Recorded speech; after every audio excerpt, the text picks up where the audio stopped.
Bobby, may tao ata. May nagdo-doorbell sa labas. Check mo nga. Si Sophia yan, B? Papasukin ba natin? Oo, okay lang. Papasukin mo na, B. Hi, Te!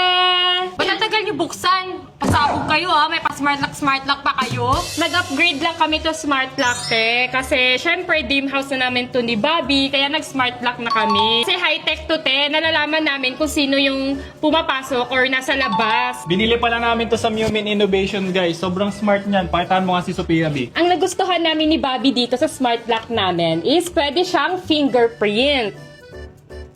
Ay, diba? Pasabog, ilagay mo din yung fingerprint ko. Kaya na, te, share ko muna, te, kung ano yung nagustuhan namin dito sa smart lock namin.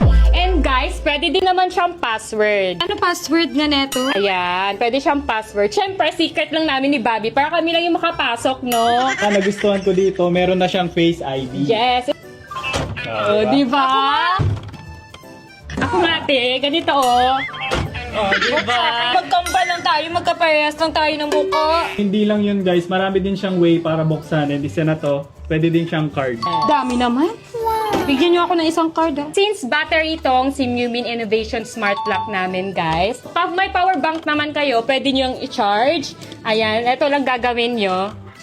Yan, pwede nyo siyang i-charge dyan. May Type-C. Yes. Guys, kung wala namang power bank kayo, so meron naman siyang spare keys. Ipapasok nyo lang siya dyan. Grabe, ang ganda naman at pasabog ng smart lock nyo na yan, no? Sobrang daming way para mabuksan namin siya. Gusto ko din ng ganito sa bahay ko. Sige, te, bili ka na kay Mumin Innovation ka bumili, te, ha? And guys, ang magagawa ko lang, itong doorbell.